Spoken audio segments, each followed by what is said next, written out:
নমস্কার শ্রোতা বন্ধুরা, আপনারা শুনছেন 91.2 FM রেডিও সুন্দরবন, সাথে আমি আর্জেরিয়া। এবং আজ বিশেষ একটা অনুষ্ঠান নিয়ে হাজির হয়েছি আপনাদের সামনে। আমার সাথে আছেন আজ জনপ্রিয় একজন ডক্টর মিহির স্যার। আসুন ওনার থেকে আমরা ওনার মূল্যবান বক্তব্য এবং বিশেষ কিছু তথ্য আমরা জেনে নেব। তার আগে ওনার সাথে আমরা আলাপ পরিচয়টা হয়ে নিই। স্যার, আপনাকে 91.2 FM রেডিও সুন্দরবনের পক্ষ থেকে স্বাগত জানাই। অনেক ধন্যবাদ সমস্ত স্টাফ এবং তোমাদের সঙ্গে যারা কাজ করেন প্রত্যেকেই আমার তরফ থেকে অনেক অনেক ধন্যবাদ। স্যার, প্রথমেই কিছু ছোট ছোট প্রশ্ন রাখছি আপনার কাছে। এই চিকিৎসা জগতের বিশেষ একটি পার্ট যদি আপনি তুলে ধরেন, বা এখন যেভাবে মানুষ ভেজাল জিনিস খাচ্ছে, মানে ভেষজ বা স্বাস্থ্যকর জিনিস খেতে মানুষ ভুলে গেছে বা খাওয়া হচ্ছে না কোনো কারণে, তো যেভাবে মানুষ অসুস্থ হয়ে পড়েছে, কীভাবে মানুষ সুস্থ থাকবে, এ ধরনের কিছু মূল্যবান বক্তব্য যদি আপনি রাখেন। অ্যাকচুয়ালি মানুষ যে অসুস্থ হয়ে পড়ছে এটা একটা আমার মনে হয় একটা ভেগ টার্ম।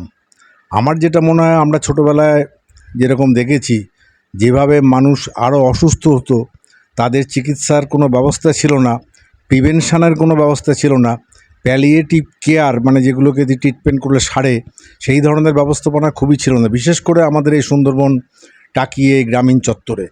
তা সেই জায়গায় আজকে স্বাস্থ্য ব্যবস্থাটা অনেক ভালো, তবে মানুষ তাদের আর্থিক অনটনের জন্যে অনেক সময় কিছু কিছু সস্তার খাবার, কিছু কিছু ভেজাল খাবার, কিছু কিছু যে সমস্ত খাবারগুলো তাদের শরীরের পক্ষে স্বাস্থ্যকর নয় সেই সমস্ত খাবার খায়।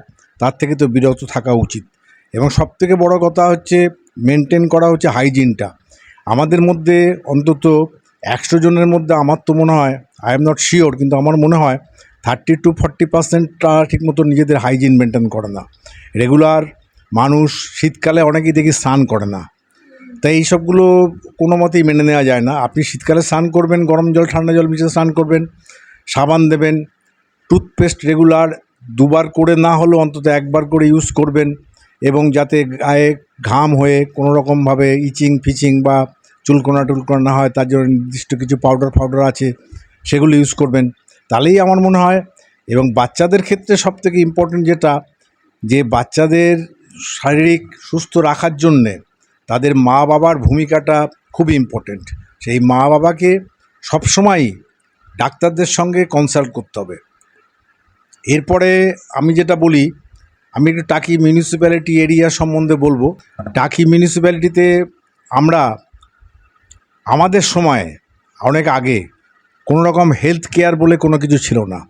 আজকে টাকি মিউনিসিপ্যালিটি একটা জায়গায় নিজেকে নিয়ে আসতে পেরেছে হেলথ কেয়ারে। টাকি মিউনিসিপ্যালিটির সবথেকে বড় অবদান, এই এতটুকু মিউনিসিপ্যালিটির মধ্যে আমাদের এখানে 5টা আউটডোর ক্লিনিক চলে। এই 5টা আউটডোর ক্লিনিকে প্রত্যন্ত গ্রামে, সোদপুর বলে এখানে একটা জায়গা আছে, এখান থেকে কিছু না হলেও 5-7 কিলোমিটার দূরে, সেখান থেকে শুরু করে ইটভাটা আছে ওদিকে, সেই ইটভাটার থেকে শুরু করে রজিপুর, থুবা, এবং টাকি মিউনিসিপ্যালিটিতে 5টা আমাদের সেন্টার আছে।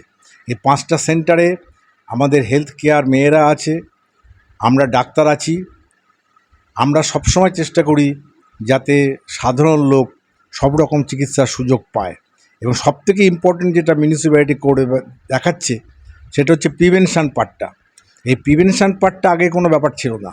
বাচ্চাদের টিকাকরণ থেকে শুরু করে মায়েদের, গর্ভবতী মায়েদের, তাদের যে সমস্ত অ্যান্টিনেটাল চেক আপ বা ইঞ্জেকশন যেগুলো দেওয়ার কথা, সেগুলো আমাদের এই সেন্টার থেকেই হয়। তাছাড়া প্রত্যেকটা আউটডোরে ভালোই বেশ লোকজন আসে, তাদেরকে সবসময়ই ডাক্তারি পরামর্শ এবং উপযুক্ত ওষুধপত্র ব্যবস্থা আমাদের এখানে অনেকটাই আছে। সবটা নেই অবশ্য, তাহলেও প্রায় 70% মেডিসিন অ্যাভারেজ আমরা গরিব মানুষদেরকে সবসময় দিতে পারি। সেই হিসেবে একটা হেলথ কেয়ার টাকি মিউনিসিপ্যালিটি যেটা করে যাচ্ছে, সেটা ইম্পর্টেন্ট। এবং সবথেকে বড় কথা, আমি টাকিতে এই মিউনিসিপ্যালিটির আন্ডারে বহুদিন ধরেই আসছি। আমি যদিও টাকির অরিজিনাল বাসিন্দা, কিন্তু পরে আমি কলকাতায় স্থানান্তরিত হই, কিন্তু টাকির সঙ্গে আমার যোগাযোগ বহুদিনের পুরনো। সেই হিসেবে আমি দু একটা কথা বলতে পারি। যেরকম আমার সঙ্গে টাকির যোগাযোগ আজ থেকে প্রায় 30 বছর আগে থেকে। তখন একটা ক্লাব ছিল টাকিতে, ওই গার্লস স্কুলের পাশে একটা ক্লাব। সেই ক্লাবের মাধ্যমে তখন সবে হচ্ছে এই লেন্স, চোখের যে লেন্স, এই লেন্সে যে ছানি পড়া, এই ছানি পড়াটা তখন কেটে করা হতো। তখন মাইক্রোস্কোপিক সার্জারি আসেনি। তা আমি হচ্ছে প্রথম যে কলকাতার থেকে বড় বড় ডাক্তারদের, মেডিকেল কলেজের প্রফেসর, এনআরএস মেডিকেল কলেজের প্রফেসর, তাদেরকে নিয়ে এসেছি এখানে। আমাদের এখানে একটা ছোট, তখন এখন রুরাল হাসপাতাল হয়েছে, তখন একটা হেলথ সেন্টার ছিল। সেই ওটিতে অনেক লোকের অপারেশন করিয়েছি, মাঝে মাঝেই করাতাম। অন্তত কিছু না হোক, আমার যতদূর মনে পড়ে, এখন তো মাইক্রো সার্জারি সব জায়গাতেই হয়, তখন এই রিমোট জায়গাটা চিন্তা করা যেত না। অন্তত তখনকার দিনে, আজ থেকে প্রায় 20-25 বছর আগে, তখনকার যুগে অন্তত কিছু না হোক আমি 300 থেকে 400 লোকের চোখ বিনা পয়সায় অপারেশন করে তাদেরকে পাঠিয়ে দিয়েছি। এটা সবথেকে বড় কৃতিত্ব টাকির লোকজনদের পক্ষে। এত সহজে এই ছানি অপারেশন তখন চিন্তাই করা যেত না। যাই হোক, এটা একটা বড় কাজ। নাম্বার 2, তারপরে এখানকার মিউনিসিপ্যালিটির আগে চেয়ারম্যান ছিলেন মিস্টার দিলীপ ব্যানার্জি, এখন সোমনাথ মুখার্জি। এদের সঙ্গে আমার ভীষণ ভালো সম্পর্ক। টাকির এই হেলথের ব্যাপারে এই মিউনিসিপ্যালিটির চেয়ারম্যানরা আমাকে সবসময় সঙ্গে রেখেছেন, যাতে টাকির সমস্ত মানুষের স্বাস্থ্যটা অনেকটাই ভালো থাকে। সেই হিসেবে আমি আজকে টাকি মিউনিসিপ্যালিটিতে অনেক দিন ধরেই সেবা করে যাচ্ছি। তাছাড়াও এই চোখের অপারেশন ছাড়াও আমি এখান থেকে অনেক দুস্থ লোককে নিয়ে গিয়ে কলকাতার বড় হাসপাতালে, যেহেতু আমার একটা অন্যরকম পরিচিতি আছে কলকাতায়, যেহেতু আমি আইএমের সঙ্গে ইনভলভ, এই জন্য কলকাতার বড় বড় ডাক্তাররা অনেকেই আমার পরিচিত। সুতরাং এখান থেকে অনেক গরিব পেশেন্টকে নিয়ে গিয়ে আমি কলকাতায় অপারেশন করার ব্যবস্থা করেছি আগে, এখনও করি। সবথেকে ইম্পর্টেন্ট, কার্ডিয়াক সার্জারি, হার্টের অপারেশন আগে এত ভালো হতো না, কিন্তু এখন ডক্টর কুণাল সরকার, আপনারা জানেন ডক্টর কুণাল সরকার, উনি আমার টাকির অনেক রোগীদের এই স্বাস্থ্যসাথী কার্ডের মাধ্যমে উনি অনেক রোগীকে হার্টের যে ব্যামো, হার্টের ব্লক, হার্ট শেষ হয়ে যাওয়া, তার থেকে উনি উদ্ধার করেছেন। সেই সমস্ত রুগীরা যখন রাস্তায় ঘুরে বেড়ায়, আমার সঙ্গে দেখা হয়, আমার খুবই আনন্দ হয়। স্যারের থেকে আমরা অনেক গুরুত্বপূর্ণ তথ্য জানছি এবং এখনও জানা অনেক বাকি আছে।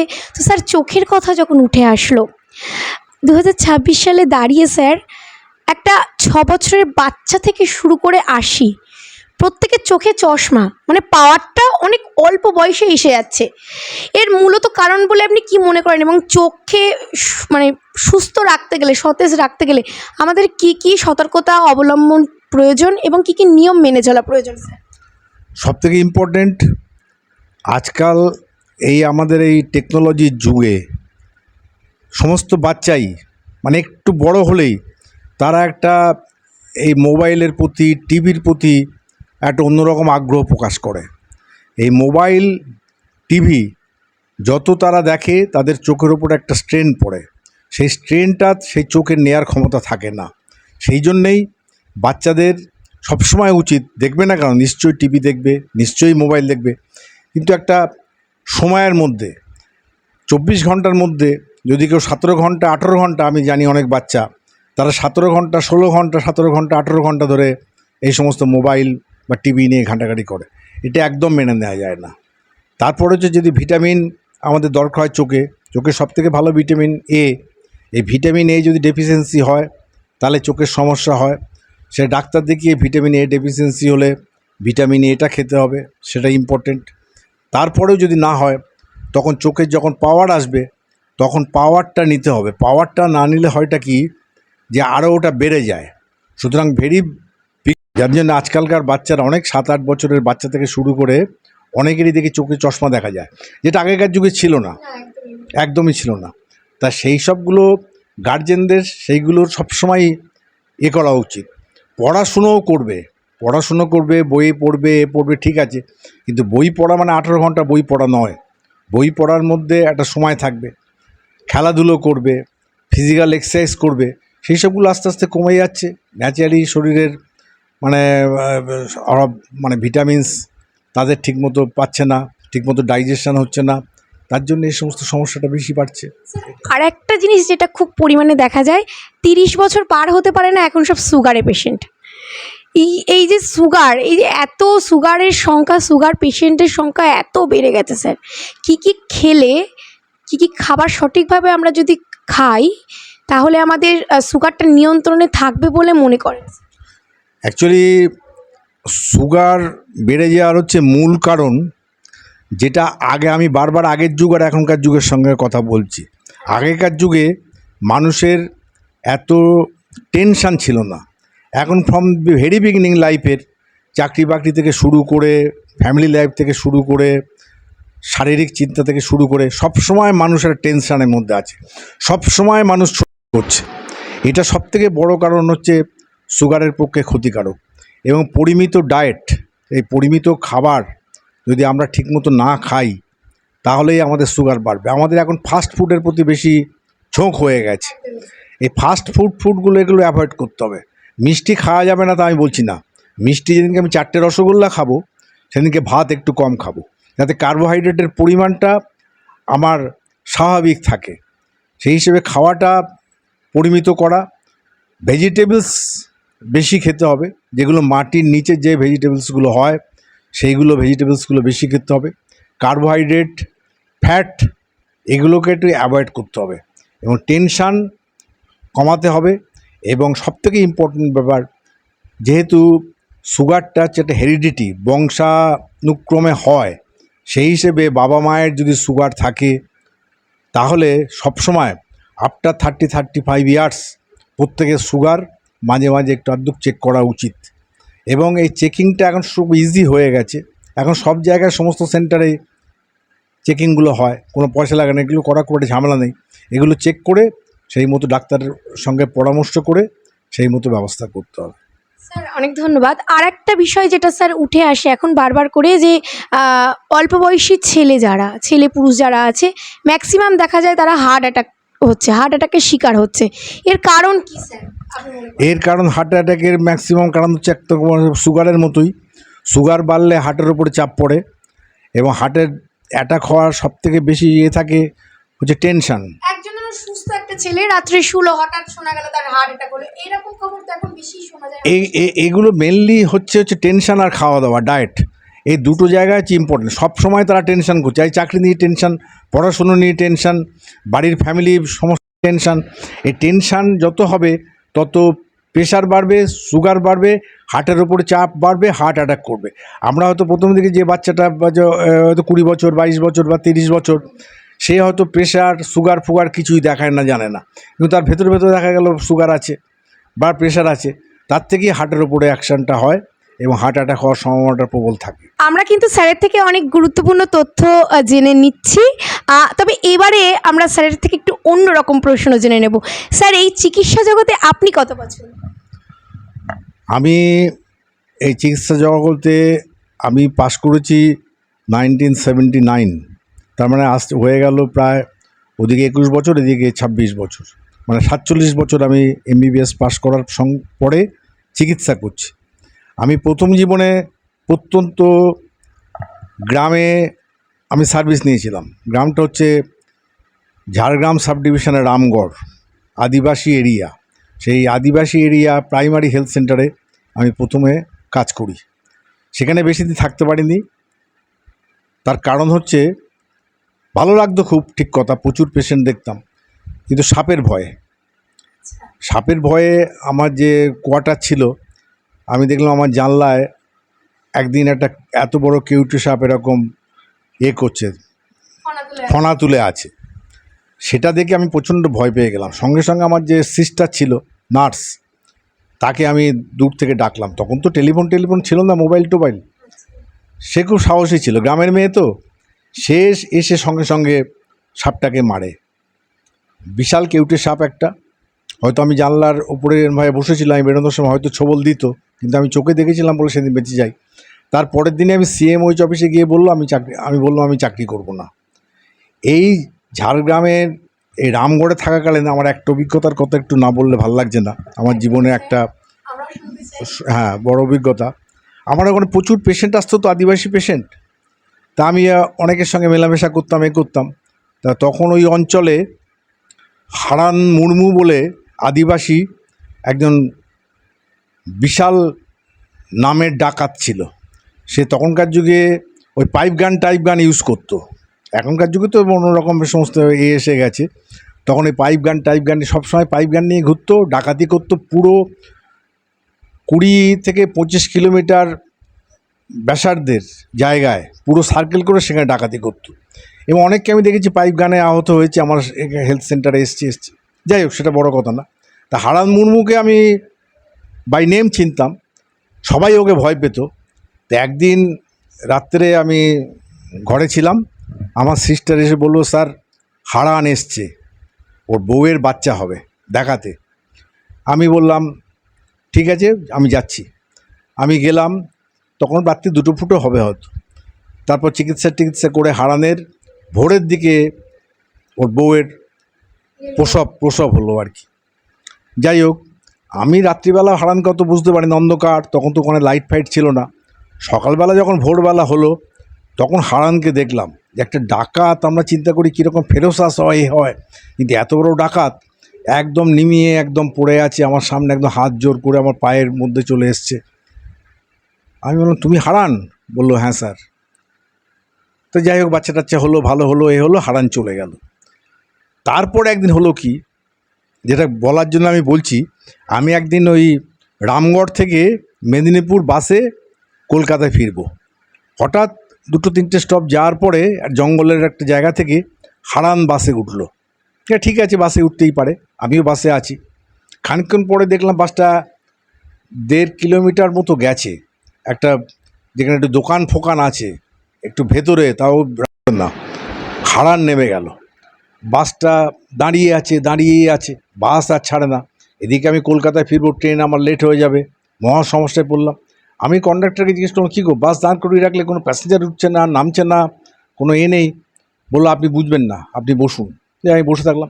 প্রায় আধ ঘন্টা পরে হারান ছুটতে দেখি গ্রামের ভেতর থেকে আসছে, এসে বাসে উঠে ও করলো কি, আমি তো একটু তখন সিগারেট খেতাম।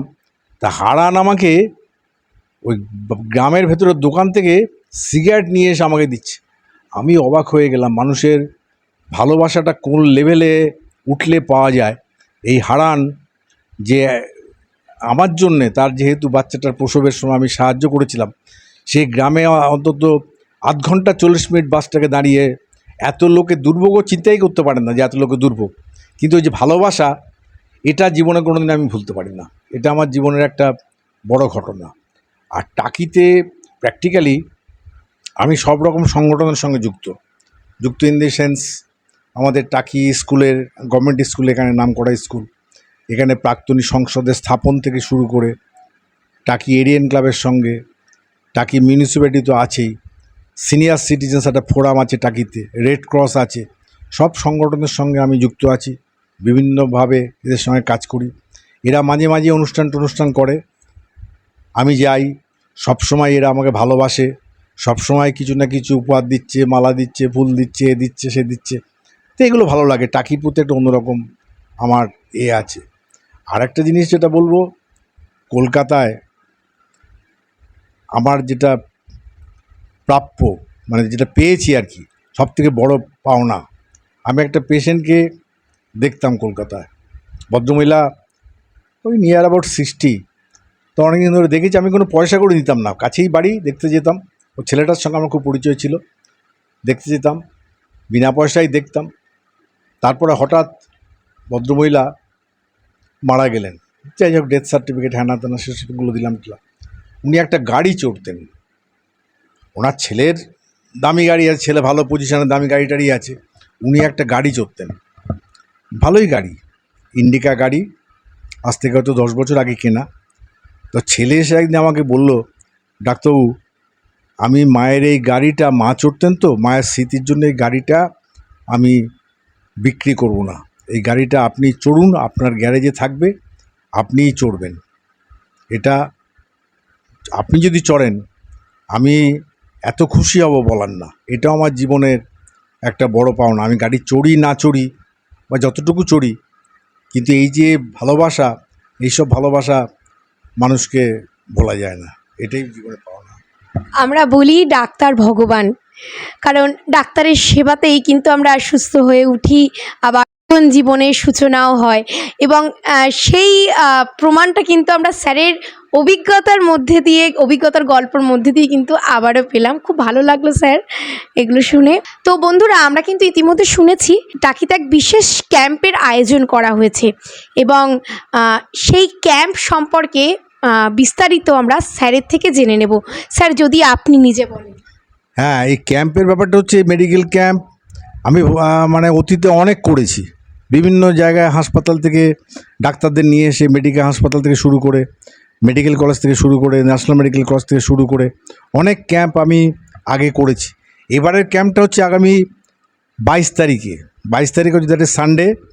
আমাদের 11টা থেকে এই মিউনিসিপ্যালিটিতে সমস্ত ডিপার্টমেন্টের ডাক্তারবাবুরা আসবেন, মেডিকেল কলেজের ডাক্তারবাবুরা। সেখানকে ফ্রি ক্যাম্প, কিছু কিছু ওষুধপত্রও দেওয়া হবে। তো এটা আমার মনে হয় টাকির লোকের পক্ষে একটা খুব আনন্দের ব্যাপার, যেহেতু সবাই তো চিকিৎসা এখান থেকে করে রেফার করতে হয়।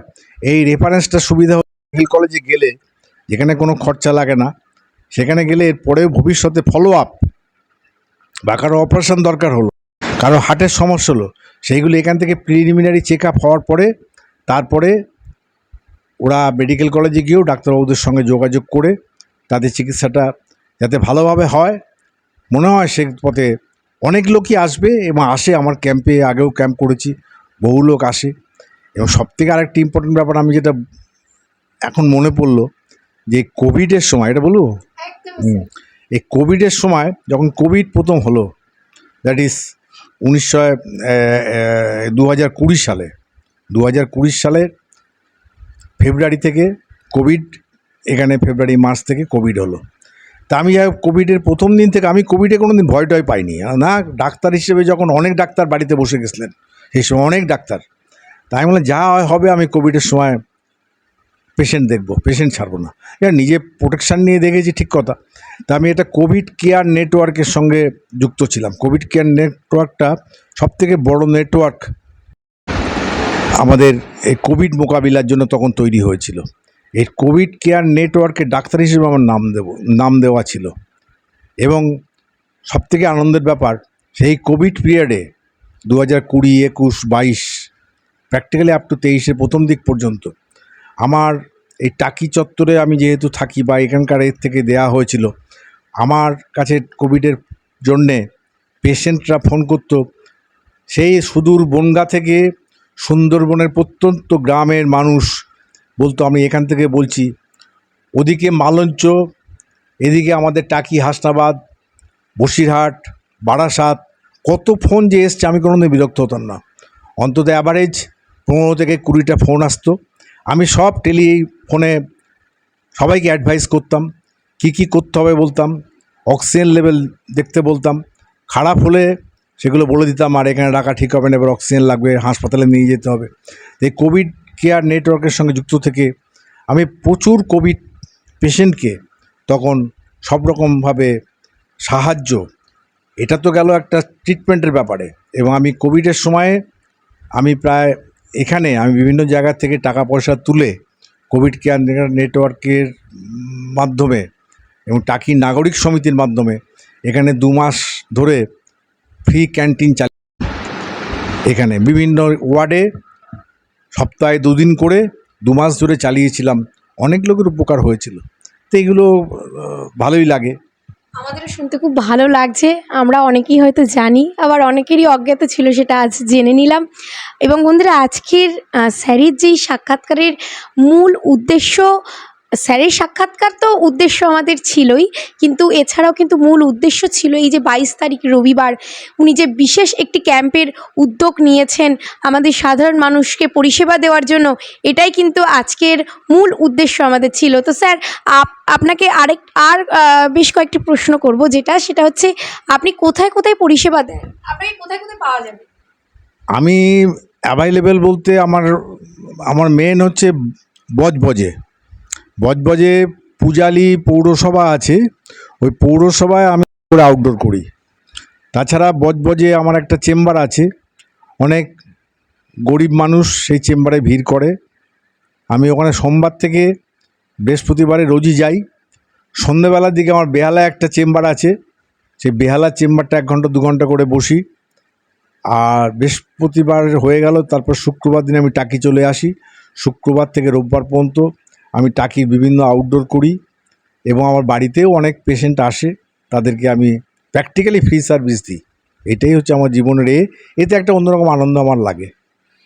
স্যার, এখন যারা চিকিৎসক হতে চাচ্ছে, চিকিৎসকের জন্য যারা পড়াশুনো করছে ডাক্তার হওয়ার জন্য, তাদের আপনি কি সাজেশন দেবেন?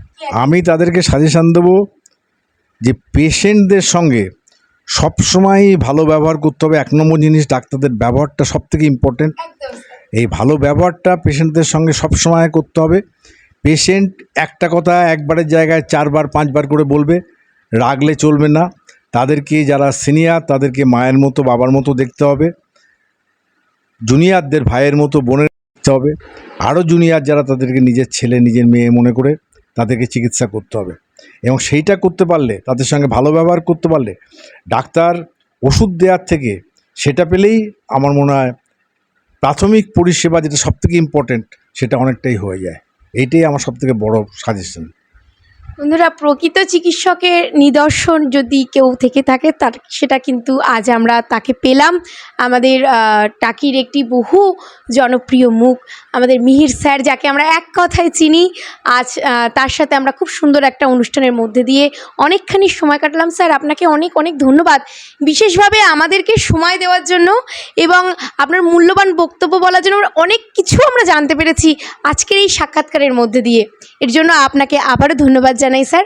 আর বন্ধুরা, আজকের এই অনুষ্ঠানটি আমরা এখানেই শেষ করছি। দেখা হবে আবারও পরবর্তীকালে এমনই সুন্দর অনুষ্ঠান নিয়ে। ততক্ষণে সাথে থাকুন, শুনতে থাকুন 91.2 FM রেডিও সুন্দরবন। আর হ্যাঁ বন্ধুরা, আবারও 22 তারিখে ক্যাম্পের কথা মনে করিয়ে দিই। সকলে আসবেন এবং যথাযথ পরিষেবা পাবেন, এই কাম্য রেখেই আজকের অনুষ্ঠানটি আমরা শেষ করছি। নমস্কার বন্ধুরা।